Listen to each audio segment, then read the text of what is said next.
Well, it happened. We believed in the Constitution, the Bill of Rights. We believed in a man who'd always kept his word and had a perfect constitutional voting record, Ron Paul. It didn't matter that the establishment said he couldn't win. It didn't matter that they demonized him when they were forced to report on him. Ron Paul went from second to first place in Iowa. He went from third place to first place in New Hampshire. All over the country, Ron Paul is now coming up first or second. He is the front runner. And he's the only one who isn't a carbon taxing, open border promoting, Obama socialist healthcare loving globalist like Mitt Romney, Newt Gingrich, and others. Or for that matter, Rick Perry. And so the Republican establishment is in panic mode. The system isn't going to get its new world order, its control freak nanny state, if somebody like Ron Paul wins the Republican nomination. They're already in panic mode over the fact that he's so prominent in the race when they desperately tried to censor him and black him out of the debates.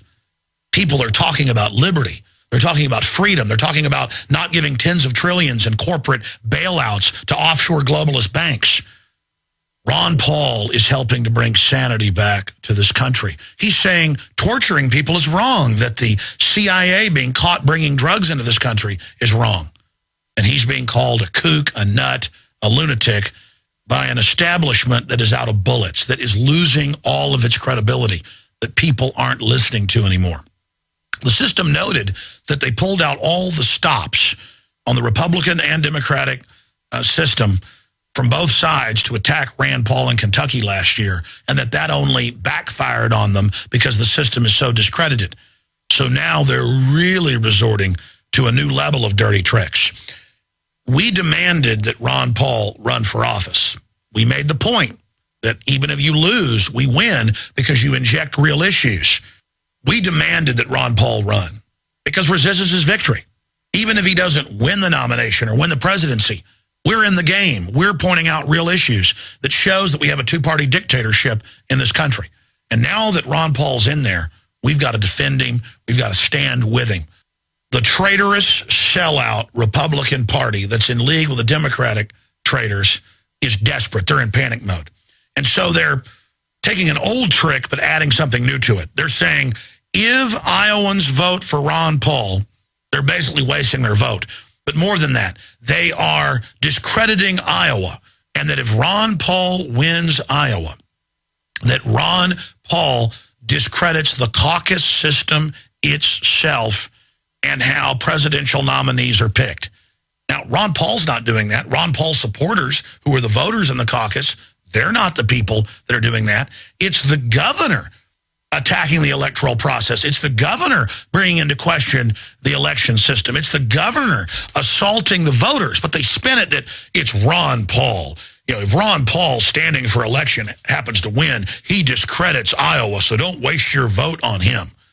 It is just an incredibly dirty trick, but I believe will backfire if we get the word out and if you get this video and the articles we've written about it at Infowars.com out to everybody. I mean, look at the mind control. Look at how brazen and naked this is. The governor, Politico, and other operatives come out in droves with a talking point that if Ron Paul wins, forget it. Look at number 2, Mitt Romney.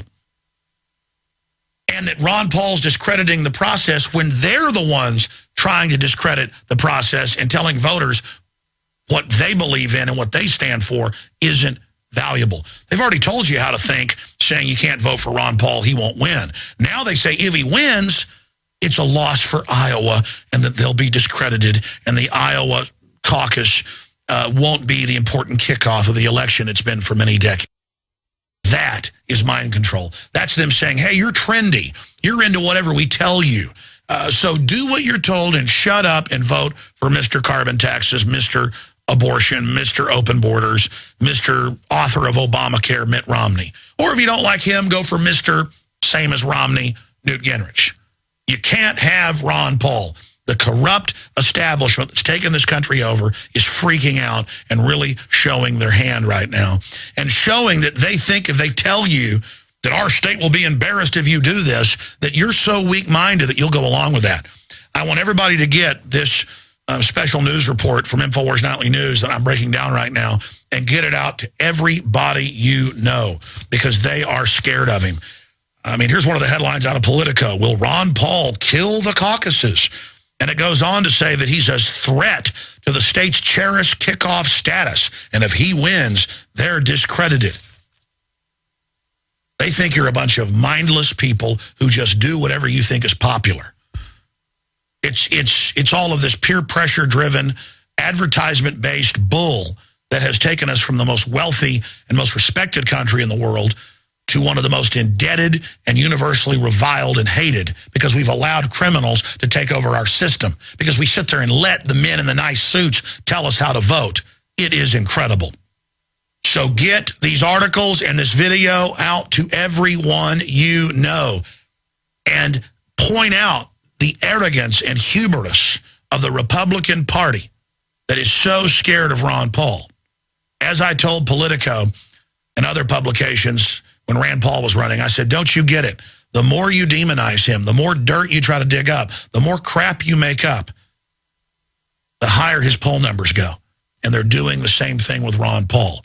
Now, in closing, the anonymous group says they're going to hack things because they're mad at Ron Paul. That's the feds. But the feds are going to come in and try to oversee it now. So, of course, they can then claim that the hack threw confusion into the vote. So they say Ron Paul won, but is it true? They're doing anything they can to engage in mind control and manipulation.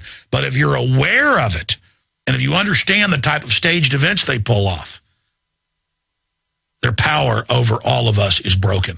Break the trance.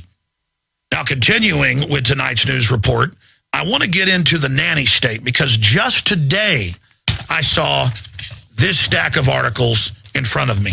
Every day I see these type of reports and I've almost become numb to it. We cannot let ourselves become numb to it. Remember when they said that they were going to have trash inspectors, that it wasn't going to be associated with fines a few years ago, even though they'd done that in Europe? And even though the company setting it up said that that was part of the model.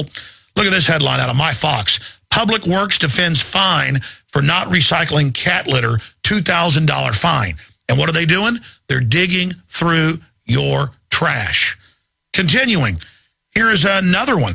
This is out of Queens. Trash can tickets in Queens. They say a little known law that you have to put your trash cans out at an exact time. Well, residents found that if they put their trash can out 30 minutes early before it's supposed to be out, you put it out when the man says so, they're given a $100 fine. But if you do it a second time, well, it goes up to $1,000. So you'll put your trash can out when your government master says so. Here's another one. Regulators seek ban of cell phone use in cars, even hands-free. Wall Street Journal. Hands-free is completely safe. But they're saying they're going to track with government systems your cell phone use. The police are going to have scanners. And so if they find if your cell phone's in use in the car, why, then you're going to get a big fine. It's all about revenue generation. But remember, as they raise more and more taxes and more revenue, notice everything's falling apart, less and less services, because we're going into austerity. Under the globalist model, they want to destroy us economically. It's in the IMF and World Bank documents that came out in the BBC in 2002. They want to destroy the economy, and they're shutting it down. And no amount of new taxes will ever pay off all these fake debts. It's designed to shut down the economy. It's a monopoly implosion program, just like we see happening in Europe right now.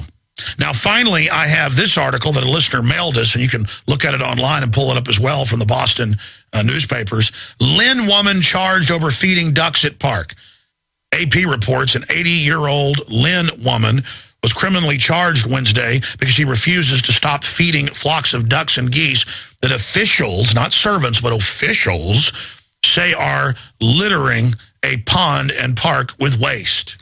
And again, they've always got good reasons for this. Hey, when a cop pulled me over and wanted to check my window tint, I looked at him and I said, you know, MF Global has stolen billions of people's private accounts and won't get in trouble. I said, the government puts sodium fluoride in the water they admit gives you a 7-fold increase in cancer.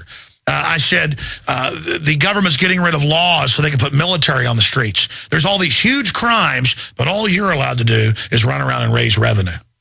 And that's what's disgusting about this. This whole system, this whole nanny state is about making us feel like we're criminals. It's about teaching us to line up and be groped by the TSA in airports and now on highways and watch our children be groped. It's about the general public who's not criminal learning how to be a perp, learning how to be treated like a criminal, learning that we've got something to prove to the state and all of us are suspects until proven slaves, not guilty until proven innocent. We've gone beyond guilty until proven innocent. We are slaves here to be taught that we're guilty. We're being taught and conditioned that we're scum and trash and are always guilty and that only government can be trusted. Only government is our loving mommy and daddy. The globalists, the social engineers, the control freaks, in their own admissions, want to implode society to make us all dependent on them so they can socially engineer us in their image. They must be met with truth. They must be met with courage. They must be faced down because they know that we're waking up. And so they're accelerating their program. And incredible tyranny is now upon us. Last night, we broke the report that not only did Halliburton subsidiary KBR get the master contract to now prepare the subcontractors to man the camps. They've built them. Now they're getting ready to man them. But now we've gotten the master federal bid when they put it out to companies and have direct links to it on homelandsecurity.gov website. And still, the mainstream media won't touch this. And they're not going to come grab you and take you to a camp and blow your head off day one. No.